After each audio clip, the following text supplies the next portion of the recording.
하나님의 말씀을 전하는 일은 굉장히 위험한 일입니다. 왜냐하면 하나님의 말씀은 바울의 표현대로 좌우의 날선검이기 때문입니다. 그것은 우리의 내면과 우리의 존재를 찔러 쪼개고 도려냅니다. 또한 그 성령의 검은 매우 날카롭고 매우 예민하기에 말씀의 능력이 우리의 존재를 뒤엎는다면 우리는 반드시 이전의 것은 감히 상상하지도 못하리만큼 새롭게 될 것입니다. 또 이 말씀은 듣는 자에게도 위험하지만 전하는 자에게 특히 더 위험합니다. 만일 어떤 설교자가 굉장히 뛰어난 말과 글솜씨를 가지고 있고 전문 용어로 설교할 때마다 홈런 친다고 하거든요. 설교할 때마다 홈런을 친다고 가정해 봅시다. 그런데 어느 날은 이 설교자의 사생활이 만천하에 공개가 되어버린 겁니다. 이렇게 보니 이 사람은 도덕적으로 성품적으로 굉장히 문란한 사람이었던 것입니다. 이 설교자가 이처럼 아주 위선적이고 표독한 사람이라는 것을 알고 난 뒤에 그 사람이 어떤 설교를 하던 간에 여러분이라면 그 설교가 잘 들리시겠습니까? 보통은 잘 안 들리겠지요. 그러므로 이 하나님의 말씀은 그 누구보다도 전하는 자에게 가장 위험합니다. 이 말씀은 저를 걸려 넘어지게 하고 제 양심을 가만히 내버려 두지도 않고 난도질합니다. 그렇기 때문에 저는 이 자리가 굉장히 두렵습니다. 단순한 긴장감을 넘어서 상당한 불편함과 부담감을 느낍니다. 저는 제 자신을 잘 알지 않습니까? 제 내면에 끓어오르는 이 악함과 죄인됨을 본다면 저는 이 자리에 감히 설 수 없는 죄인이라는 사실을 너무나도 잘 알고 있습니다. 무엇보다도 오늘 본문의 말씀은 우리 사랑하는 열방의 성도님들 앞에서 지금 선포하고 있지만 이것은 다름 아닌 제 스스로에게 전하는 말씀이라 여기고 이 자리 가운데 섰습니다. 오늘 본문은 마태복음에서 예수님의 유명한 설교인 산상수훈의 결론부입니다. 굳이 따지자면 산상수훈 설교에 대한 마지막 적용 부분이라고 구분할 수도 있겠습니다. 그리고 이 결론은 크게 4가지 비유로 분류할 수 있습니다. 첫 번째는 좁은 문과 좁은 길에 대한 말씀이고요. 두 번째는 거짓 선지자와 열매를 통해 구분하는 이야기. 세 번째는 주여 주여 하는 자마다 천국에 들어갈 것이 아니라며 사람의 위선을 경고하는 이야기. 그리고 마지막 4번째에는 반석 위에 지은 집과 그렇지 않은 집을 지은 사람들을 비교하는 이 4단락으로 구분되어 있습니다. 이 4가지 단락은 서로 다른 이야기가 아닙니다. 오히려 조화를 이루며 점진적으로 강력한 메시지로 생명의 길과 멸망의 길을 구분합니다. 그리고 이러한 말씀들은 사실 우리가 그렇게 선호하는 말씀은 아니죠. 왜 그런지 아십니까?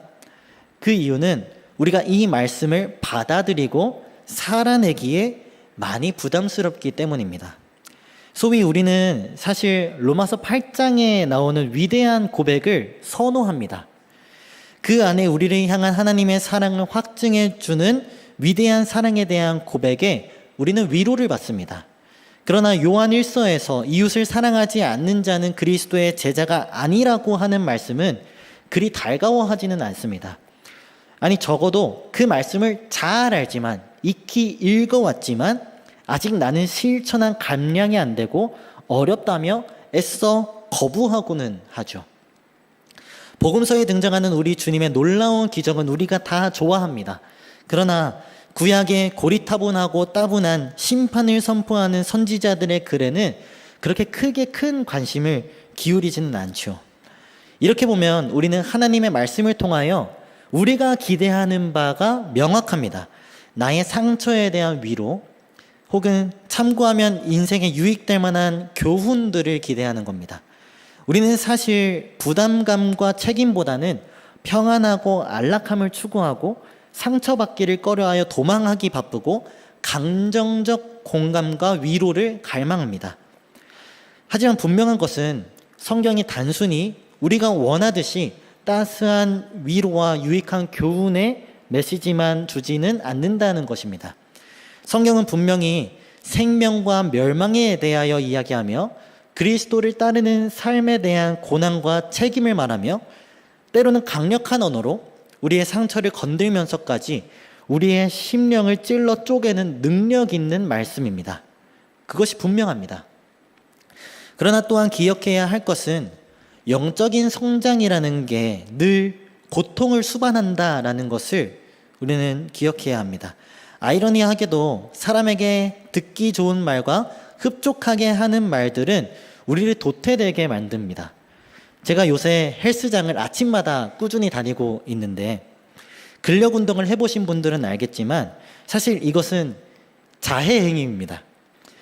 이것은 근육이 손상되는 아주 강력한 행위이기 때문이죠. 그런데 왜 일부러 이 고통을 감수하면서까지 이런 일을 하는가 하면 그 손상된 근육에 단백질과 수분이 보충되었을 때 그것이 그 근육이 성장한다라는 것을 우리가 알기 때문입니다. 복음은 그렇습니다. 사실 복음은 저와 여러분들에게 굉장히 불편한 진실을 말해줍니다. 이것은 단순한 사람의 위로나 정서적인 공감이 아닙니다. 그래서 복음을 대하는 많은 사람들의 태도는 경계심입니다.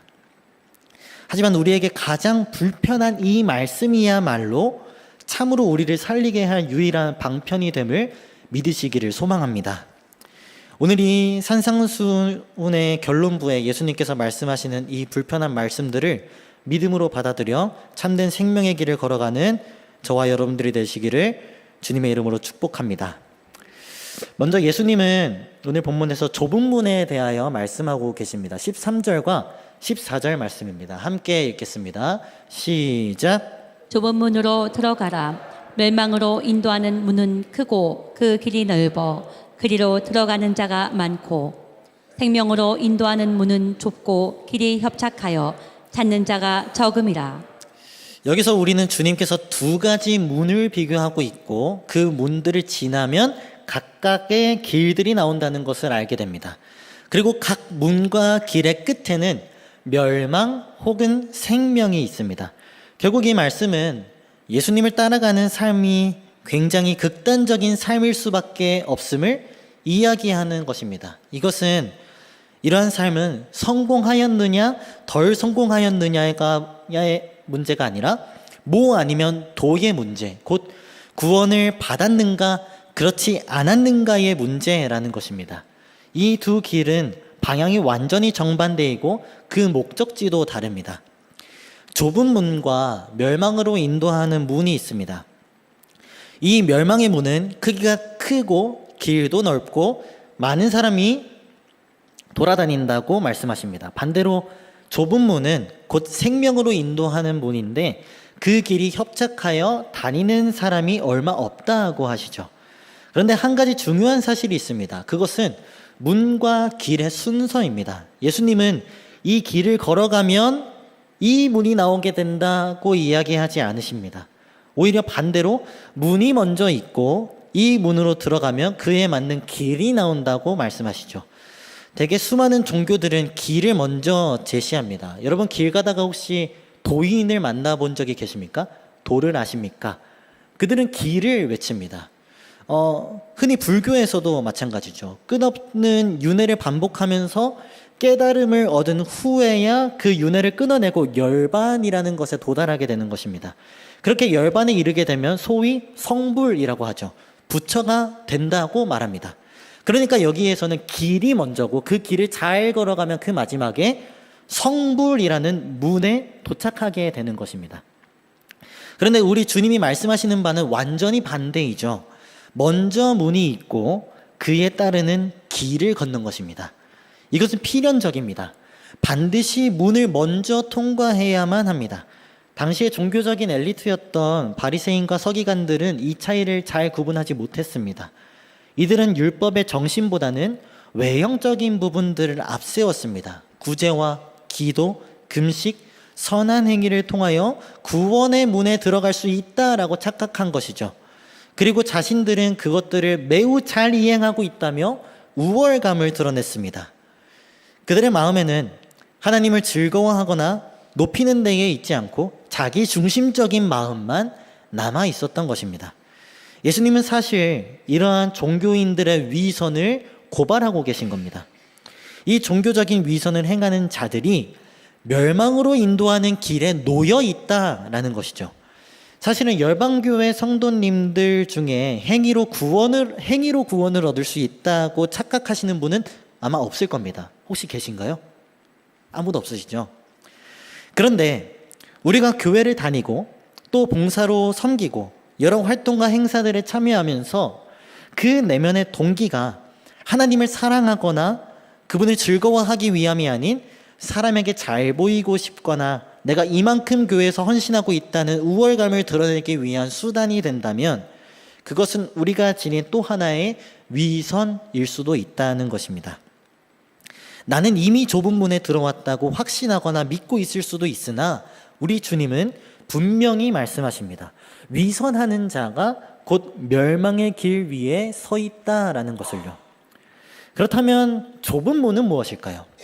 우리는 그 문으로 어떻게 들어갈 수 있을까요? 요한복음 10장에 가면 우리는 그 문의 정체를 쉽게 찾아볼 수 있습니다. 10장 7절의 말씀입니다. 함께 읽겠습니다. 시작. 그러므로 예수께서 다시 이르시되 내가 진실로 진실로 너희에게 말하노니 나는 양의 문이라. 또 14장 6절에서는 우리가 잘 알듯이 이렇게 말씀하시죠. 제가 읽겠습니다. 예수께서 이르시되 내가 곧 길이요 진리요 생명이니 나로 말미암지 않고는 아버지께로 올 자가 없느니라. 주님께서 말씀하시듯 생명으로 인도하는 문은 오직 아들이신 예수 그리스도 한 분이십니다. 그 외에 어떤 문도 참된 생명으로 인도하지 못합니다. 우리는 양의 문이신 예수 그리스도를 통하여 이미 생명의 문을 통과하였습니다. 그것을 여러분 믿으십니까? 그런데 문제는 이것입니다. 그 생명의 좁은 문을 통과하고 나면 우리에게 펼쳐지는 길이 넓고 편한 길이 아니고 사람들이 많이 다니는 그런 길이 아니라는 것입니다. 그 길은 매우 좁고 협착하다고 말씀하십니다. 14절인가요? 그 길은 매우 협착하다라고 말씀을 하시는데 여기서 협착하다는 험하다라고도 번역을 할 수도 있습니다. 그런데 이 표현의 원어는 테슬레메네인데 그 어근을 확인해 보면 고통, 환난, 핍박이라는 의미를 가지고 있습니다. 우리는 예수 그리스도라는 문을 통과하고 좁고 험한 길에 들어섰습니다. 그 길은 고통이 있고 환난이 있고 핍박이 있습니다. 그 길은 결코 우리를 안락하고 편안하게 두지 않습니다. 그리스도인의 인생에는 필연적으로 고통이 찾아온다라는 것입니다. 아니 오히려 그리스도인은 그 힘든 고난의 길을 의도적으로 선택하며 한 걸음 한 걸음 걸어가는 사람들입니다. 여러분 우리는 과연 그 길 위에 서 있는지 스스로 점검해 볼 필요가 있습니다. 우리는 본성적으로 넓고 편한 길을 갈망합니다. 남들도 다 공감하고 사회적으로 그래도 좀 인정받는 길이 아니면 무언가 내 마음에 불편함이 있고 불안감이 있으니 많은 사람들이 선택하는 그 길을 쫓아갑니다. 그리고 특히 내 자녀가 그런 길을 선택하기를 원합니다. 제가 청소년들을 만나면서 참으로 안타까운 것은 이 아이들이 인생을 살아가면서 어떤 목적성을 가지고 살아가는 아이들이 극히 드물다는 것입니다. 넌 나중에 어떤 사람이 되고 싶니? 너가 좋아하고 잘하는 것이 무엇이니? 라고 물어보면 다들 제게 대답을 안 하기로 합의를 보았는지 다 같은 답변을 내립니다. 몰라요. 왜냐하면 아이들은 이미 사회에서 알아주는 다른 사람들이 다 그렇게 살아왔듯이 그 똑같은 틀 안에만 머물러 있기 때문입니다. 내신을 잘 받고 생활기록부에 한 줄이라도 더 쓸 수 있게 하고 남들이 가는 대학에 들어가서 적당한 미래가 보장된 회사에 취직하고 가정을 이루는 것입니다. 그저 사회적으로 역사적으로 흘러가듯이 흘러가면 적어도 사회에서 실패자는 되지 않을 수 있다는 알량한 믿음을 구원이라고 착각하는 것입니다. 과연 그러한 인생에 무슨 의미가 있겠습니까? 우리는 우리 아이들의 꿈과 비전을 위해 기도하고 또 교육할 때 이 분명한 진리를 가르쳐야 할 것입니다. 남들이 다 가기 때문에 사회적으로 인정받고 편안한 미래가 보장되었기에 가는 것이 아니라 힘들고 어려워도 하나님의 나라와 영광을 위해서 이웃과 사회에 도움이 되는 일을 위해서 지금부터 준비하고 기도해야 한다라는 것을 가르쳐야 합니다. 그 길이야말로 참되고 아름다운 생명의 길이라는 진리를 가르쳐야 할 것입니다. 또 이 길은 단순히 비전이나 우리의 미래를 선택하는 거창한 것만을 이야기하는 것은 아닙니다. 저와 여러분들의 일상 속에서 아주 작은 사소한 선택들 안에서도 우리는 좁고 험한 길을 선택할 줄 알아야 됩니다. 이것은 아주 기본적인 윤리나 도덕적인 선택 혹은 관계적인 일일 수도 있습니다. 이것은 제 부끄러운 이야기인데요. 몇 년 전에 제가 부임한 지 얼마 지나지 않았을 때였습니다. 경기도청 북부청사역에서 내려서 레미안 아파트 앞에 좁은 차도를 건너야 하지 않습니까? 그런데 이제 그때 제가 화장실이 조금 급한데 횡단보도 신호를 놓쳐버린 겁니다. 그래서 저는 특단의 조치로 주위를 슬쩍 둘러보고 무단횡단을 자행했습니다. 몰래 길을 건너고 빠르게 집으로 향해 가고 있는데 딱 제 앞에 중등부 학생 한 명을 마주친 겁니다. 실제 사건입니다. 두 눈을 동그랗게 뜨고 놀란 표정으로 전도사님 지금 무단횡단 하신 거예요? 라고 하는데 이거 얼마나 제가 부끄럽고 당혹스러웠는지 아직도 지금 그때 몇 년이 지났는데도 그때 그 아이의 표정이 아직도 제 마음에 생생하게 남아 있습니다. 혹여나 저 때문에 시험에 들었을 아이에게 진심으로 사죄를 드립니다. 여러분들이 보시기에 제가 한 선택이 과연 올바른 선택이었을까요? 과연 그 선택이 좁은 길을 선택한 것이었을까요? 그렇지 않죠. 그것은 매우 넓은 길이었습니다. 솔직히 남들도 다 하는 일이고 걸리지만 않고 보는 사람이 없으면 넘어갈 수 있는 일입니다. 그런 선택을 했으니 멸망하게 될 거야 라는 막연한 두려움을 심겨주려고 하는 것은 아닙니다. 과연 좁은 문에 들어간 사람이 넓고 평탄한 길을 선택할 수 있느냐의 문제인 것입니다. 여러분 이것을 기억하셔야 됩니다. 내 도덕과 윤리와 관련하여서 걸리지만 않으면 괜찮고 남들도 다 그렇게 하고 있는 비윤리적, 비도덕적인 일이 있다면 누군가는 그 일을 분명히 지켜보고 있다는 것을 기억해야 합니다. 그 누구도 아니라면 적어도 우리 주님께서 다 보고 계시다는 것을 기억해야 합니다. 그리고 거기서 멈추고 돌아와야 합니다. 이 길은 생명과 관련된 매우 중요한 사안이기 때문입니다. 여러분 관계적으로는 어떻습니까? 우리는 사회 안에서 관계를 형성하며 살아갑니다. 그리고 모두가 그렇듯이 어떤 관계나 공동체 안에 있건 내 마음을 어렵게 하는 사람이 반드시 존재합니다. 목장에서, 가정에서, 직장에서, 학교에서 그렇습니다. 그리고 우리는 속으로 이렇게 생각하죠. 저 사람만 아니면 내 삶이 조금 평탄할 텐데 이 공동체가 아니라 다른 공동체였으면 내 마음에 샬롬이 조금 있었을 텐데 물론 그 사람이 정말 악인일 수도 있습니다. 누가 봐도 악인일 수도 있습니다. 아니면 그 관계적인 스트레스 때문에 잠도 못 이루시는 분들도 계실 거라 생각이 듭니다. 왜 항상 나만 배려해야 되고 왜 항상 나만 양보해야 하냐며 억울하신 분도 계실 겁니다. 그러나 여러분 관계적으로 그렇게 고난을 겪고 있다는 것은 주님께서 나의 인생을 지금도 다루어 가고 계신다는 메시지로 믿어 받아들이시기를 바랍니다. 저 사람이 명백하게 악인이어도요? 네, 그렇습니다. 성경은 이렇게 말합니다. 악을 악으로 갚지 말고 선으로 악을 이기라고 말씀하십니다. 어떤 사람이 나에게 치명적인 악행을 저질렀다고 나도 똑같은 복수심에 불타 똑같이 갚아버리는 것은 주님의 뜻이 아니라는 것입니다.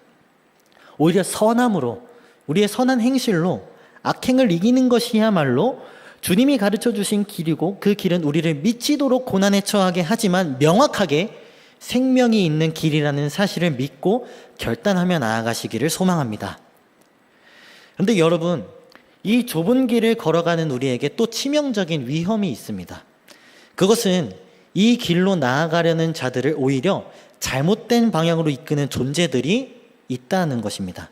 오늘 본문 15절의 말씀입니다. 함께 읽겠습니다. 시작. 거짓 선지자들을 삼가라. 양의 옷을 입고 너희에게 나아오나 속에는 노략질하는 일이라. 이 거짓 선지자들은 하나님의 양들이 생명으로 나아가지 못하도록 방해합니다. 이 또한 좁은 길에서 만나게 되는 여러 고난 중에 하나일 수도 있겠죠. 이 거짓 선지자들의 특징이 무엇입니까? 겉모습이 온화하다는 것입니다. 말씀에서는 양의 옷을 입고 있다고 말합니다. 성경에서 교회를 종종 양 무리로 비유하지 않습니까? 그런데 이 양의 무리 안에 양의 옷을 입고 숨어들어 노략질하는 이리가 분명히 존재한다라는 것입니다. 여러분, 이 말씀을 어떻게 받아들여야 할까요? 우리가 서로를 의심해야 할까요? 집사님 거짓 선지자죠? 이래야 될까요? 그렇지는 않죠.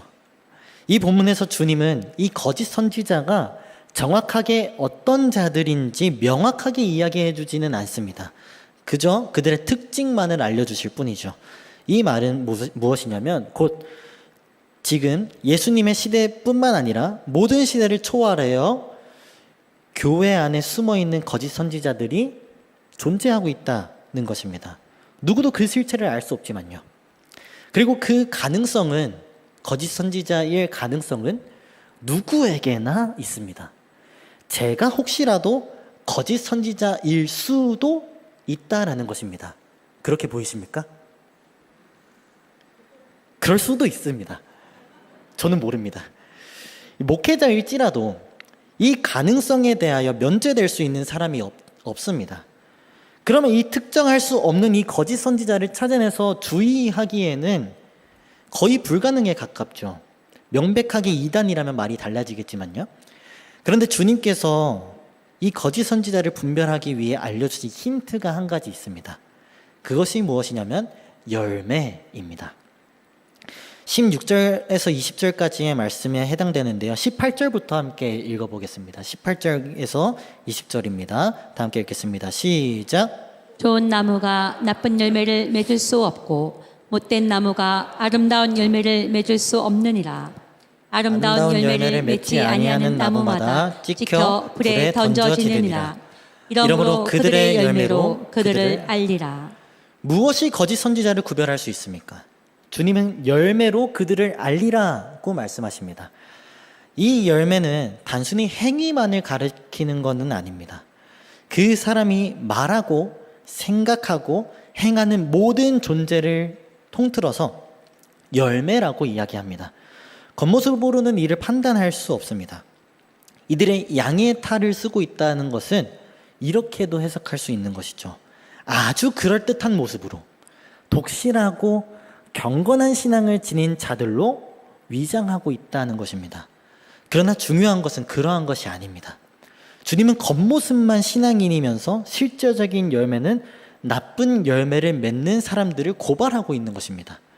가시나무는 아무리 애를 써도 포도를 맺을 수 없습니다. 반대로 포도나무는 아무리 애를 써도 가시나무의 열매를 맺을 수 없습니다. 이것이 당연한 이야기입니다. 왜냐하면 이것은 그 나무의 본성이기 때문입니다. 그런데 여러분, 사실 예수님께서 오늘 사용하신 이 나무와 열매 비유는 그 자리에서 처음 만들어내신 그런 이야기가 아닙니다. 당시 구약을 알고 있는 유대인이라면 이 비유를 듣는 순간 곧바로 떠올렸을 아주 유명한 본문이 하나 있습니다. 바로 이사야서 5장입니다. 소위 포도원의 노래라고 불리는 본문입니다. 이 노래는 겉으로는 사랑하는 이를 위한 노래처럼 시작하지만 실제로는 하나님께서 이스라엘을 향해 던지는 아주 아픈 탄식이자 심판의 노래입니다. 그리고 그 말씀에는 모든 이스라엘 백성들이 다 비참한 처지에 있다고 명확하게 고발하고 있습니다. 5장 3절과 4절 말씀 함께 보도록 하겠습니다. 시작. 예루살렘 주민과 유다 사람들아 구하노니 이제 나와 내 포도원 사이에서 사리를 판단하라. 내가 내 포도원을 위하여 행한 것 외에 무엇을 더할 것이 있으랴. 내가 좋은 포도 맺기를 기다렸거늘 들포도를 맺음은 어찌 됨인고. 하나님은 여기에서 이스라엘을 향하여 자기 자신은 포도원의 농부로, 이스라엘 백성들은 극상품 포도나무로 비유합니다. 하나님은 그 포도원을 위해 돌을 골라내시고 망대를 세우시고 지극정성을 쏟아 부으셨습니다. 그런데 그 결과가 어땠나요? 좋은 포도를 맺어야 할 그 나무가 들포도를 맺어버린 것입니다. 여러분, 이 극상품의 포도나무가 이러한 열매를 맺은 이유가 무엇이었을까요? 그것은 하나님께서 최고의 환경과 조건을 다 갖추셨음에도 그 나무가 이미 썩어 있었기 때문에 좋은 열매를 맺을 수 없었다는 것입니다. 문제는 환경이 아니었고 노력의 부족도 아니었습니다. 문제는 그 나무의 뿌리, 그 존재 그 자체였습니다. 다시 마태복음 7장으로 돌아와 봅시다.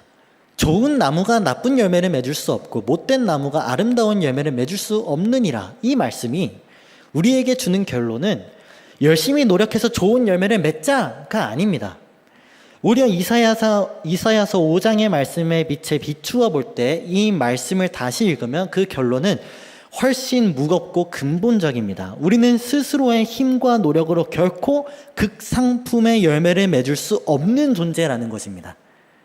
우리의 본성 자체가 이미 들포도를 맺을 수밖에 없는 못된 나무라는 우리의 존재가 이 말씀의 빛 앞에 다 탄로나 버린 것입니다. 우리는 겉으로는 양의 옷을 입고 있을지도 모릅니다. 예배를 드리고 기도하고 찬양하고 봉사하며 때로는 선행을 베풉니다.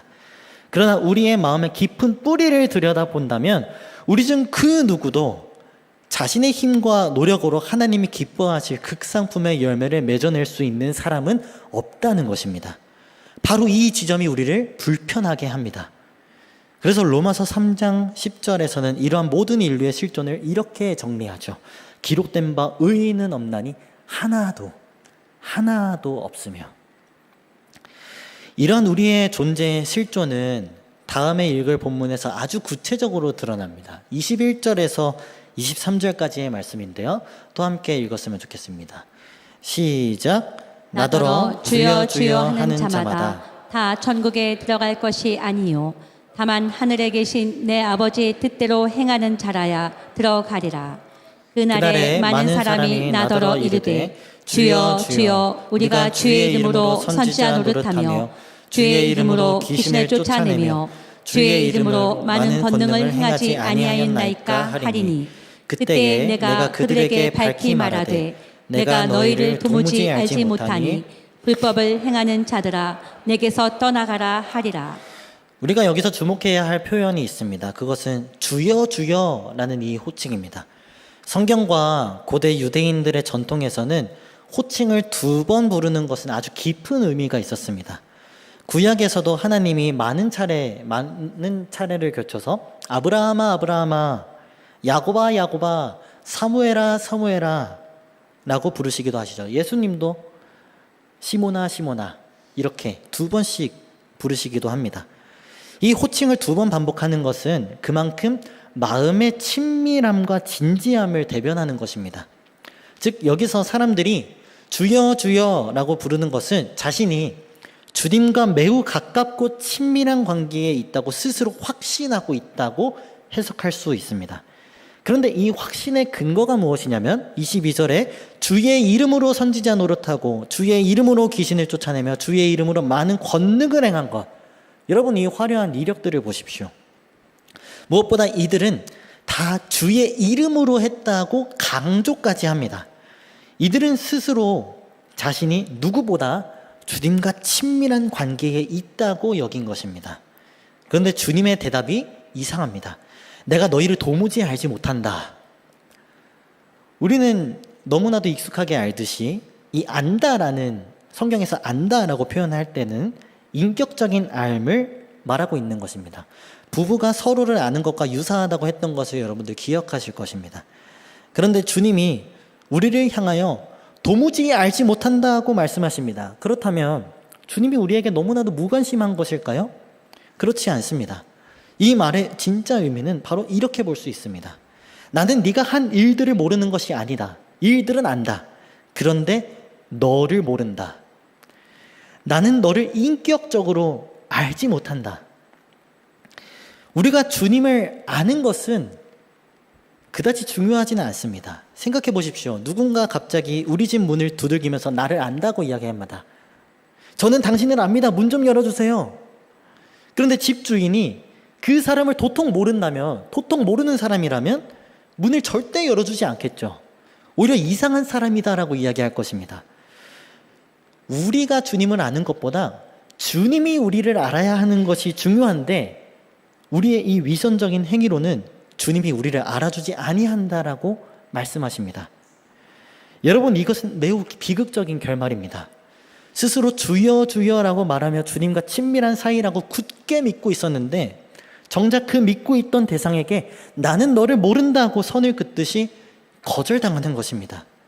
그런데 이것이 바로 이사야서 5장에 들포도를 내어버린 포도나무가 당하게 되는 비극적인 결말입니다. 겉모습으로는 열심히 섬겼고 열심히 사역했지만 우리의 본성적인 뿌리가 잘못되어 있으니 심판의 자리에서 우리가 주님 앞에 내어줄 것은 못된 열매뿐이 없다는 것입니다. 사랑하는 여러분, 저는 이 말씀이 앞에 참으로 두렵습니다. 제가 하는 모든 사역들, 지금까지 살아왔던 모든 인생들이 부정당하는 것 같기 때문입니다. 주님이 오늘 저와 여러분에게 이렇게 질문하는 것 같습니다. 네가 나의 이름으로 하는 모든 수고가 정말 나와 친밀하고 나를 기뻐하고 나를 사랑하게 하는 일이냐, 아니면 스스로 만들어낸 열심과 책임감 때문이냐? 우리는 그 누구도 스스로의 노력함으로써 좋은 열매를 만들어낼 수 없는 못된 나무입니다. 그렇게 누구도 자신의 힘으로 하나님과의 친밀함을 만들어낼 수 없습니다. 그러면 우리에게 남아있는 소망이 무엇일까요? 우리 주 예수 그리스도께서는 바로 이 절망의 자리에서 우리에게 유일한 길을, 소망의 길을 열어놓으셨습니다. 요한복음 15장 5절의 말씀입니다. 함께 읽겠습니다. 나는 포도나무요, 너희는 가지라. 그가 내 안에, 내가 그 안에 있으면 사람이 열매를 많이 맺나니 나를 떠나서는 너희가 아무것도 할 수 없습니다. 여러분, 이사야서 5장의 들포도나무는 스스로 좋은 나무가 되려고 아무리 애써도 될 수 없었습니다. 그런데 예수님께서는 자기 자신이 곧 참 포도나무라고 말씀하십니다. 그리고 우리는 가지라고 말씀하시죠. 우리에게 필요한 것은 스스로 좋은 나무가 되어 좋은 열매를 맺으려는 몸부림이 아니라 참 포도나무 대신 예수 그리스도께 접붙임 되는 것입니다. 가지는 스스로 열매를 맺을 수 없습니다. 가지는 그저 나무에 붙어만 있을 뿐입니다. 그런데 그 나무의 생명이 가지로 흘러들어 갈 때 가지는 비로소 참되고 아름다운 극상품의 포도나무 열매를 맺게 되는 것입니다. 놀랍게도 여기에서 말하는 포도나무와 가지의 원리는 지금부터 읽을 본문이었던 24절에서 27절과 매우 유사한 원리를 가르쳐주고 있습니다. 오늘 본문이었던 7장, 마태복음 7장 24절에서 27절까지의 말씀입니다. 함께 읽겠습니다. 그러므로 누구든지 나의 말을 듣고 행하는 자는 그 집을 반석 위에 지은 지혜로운 사람 같으리니 비가 내리고 창수가 나고 바람이 불어 그 집에 부딪히되 무너지지 아니하나니 이는 주추를 반석 위에 놓은 까닭이요 나의 이 말을 듣고 행하지 아니하는 자는 그 집을 모래 위에 지은 어리석은 사람 같으리니 비가 내리고 창수가 나고 바람이 불어 그 집에 부딪힘에 무너져 그 무너짐이 심하니라. 아멘. 반석 위에 지은 집도 모래 위에 지은 집도 피할 수 없는 것이 있습니다. 그것은 폭풍우인데요. 그러나 그 폭풍우 앞에 무너지느냐 서 있느냐는 그 집의 기초가 무엇이냐에 달려 있습니다. 우리가 어디에 붙어 있느냐가 중요한 것입니다. 우리의 삶의 기반이 사람의 노력과 행위와 열심이라면 반드시 무너져 멸망하게 될 것입니다. 그러나 우리의 기반이 참 포도나무이시자 흔들리지 않는 반석이신 예수 그리스도께 있다면, 우리가 그분께 접붙여져 살아간다면 그 어떤 환난과 고난과 고통이 결코 우리를 무너뜨릴 수 없다라는 것입니다. 사랑하는 여러분, 오늘 주님께서는 우리에게 결단을 요구하십니다. 좁은 문에 들어가 좁은 길을 걸어가야 합니다. 열매로 판단하시는 주님께서 우리가 참 좋은 열매를 맺기를 원하십니다. 그런데 우리의 존재는 모두가 스스로 결코 좋은 열매를 맺을 수 없는 들포도나무였습니다. 어떻게 해야 할까요? 우리는 주여 주여 부르며 주의 이름으로 많은 일들을 행했으나 정작 주님께 알려지지 못했던 자로서 비극적인 결말만이 예정되어 있는 절망의 상태에 빠져 있었습니다. 그저 이대로 멸망을 당하면 되는 것일까요? 우리에게 필요한 것은 주님을 향한 의무감이나 책임감이 아닙니다. 의무와 책임은 결국 또 우리를 소진시키며 앞서 이야기했던 다시 위선적인 거짓 선지자와 같이 될 뿐입니다. 여러분, 사람을 움직이는 가장 효과적인 동력은 오직 사랑밖에 없습니다. 우리에게 필요한 것은 오직 우리를 사랑하시는 그분의 은혜 앞에 다시 한번 온전히 나를 던지는 것, 그분을 사랑하는 것, 그 은혜를 향한 감격이 다시 한번 회복되는 것입니다. 사랑하는 여러분, 그리스도께로 나아오십시오. 십자가 앞으로 나아오십시오. 오늘 본문에서 우리가 보았던 주여 주여라고 부르는 호칭 기억나십니까? 그 두 번 부르는 호칭의 의미는 친밀함을 상징한다라고 했습니다. 그런데 보십시오. 십자가 위에서 우리 주님께서 똑같이 누군가를 두 번 부르짖고 계십니다. 엘리 엘리 라마 사박다니 하시니 이는 곧 나의 하나님 나의 하나님 어찌하여 나를 버리셨나이까. 마태복음 27장 46절 말씀. 십자가 위에서 주님은 절망 속에서 나의 하나님을 두 번 외치고 계십니다. 여러분, 그거 알고 계십니까? 성자 예수님께서 성부를 부를 때 거의 대부분 아버지라는 호칭을 사용했습니다. 그런데 이 십자가 위에서 아버지라는 호칭을 잃어버리고 하나님이라며 성부를 부르고 계십니다. 앞서 주여 주여 하던 사람들은 스스로 주님과 친밀하다고 착각했지만 그 위선에 실제로는 주님께 외면당했고 버림당해 버렸습니다. 그런데 십자가에서 예수님은 성부 하나님과 영원 전부터 가장 완전하고 가장 친밀한 관계 속에 계셨던 성자이심에도 불구하고 그분은 실제로 버림받으셨습니다. 이것이 바로 그분이 걸으신 가장 좁고 협착한 길이었습니다. 영원히 친밀하셨던 성부와 성자 사이의 단절, 그 친밀함이 찢어지는 고통을 그분이 홀로 지셨습니다. 그리고 그 절규는 단지 성자께서 성부를 향하여 부르짖는 개인적인 탄식이 아니었습니다. 그 절규는 본래 들포도나무였던 우리가 주여 주여 하면서도 결국 내가 너희를 도무지 알지 못한다고 외면을 받았어야 할, 바로 우리가 받아야 할 최후의 심판을 향한 그분의 절규였습니다. 그런데 그 심판을 아들이신 예수 그리스도께서 대신 받으셨습니다. 영원히 멸망했어야 할 우리가 받아야 할 외면을 대신 당하심으로 이제 우리는 우리의 노력으로 이룰 수 없었던 하나님과의 영원한 친밀함, 이전과는 비교할 수 없는 아름다운 관계를 값없이 선물로 받게 되었다는 것입니다. 그리고 바로 이 친밀함이야말로 우리를 다시 그 좁고 협착한 길로 걸어가게 만듭니다.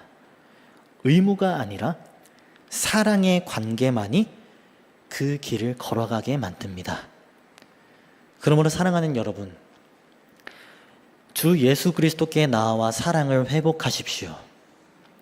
다시 한번 우리는 회개의 자리로 나아가야 할 것입니다.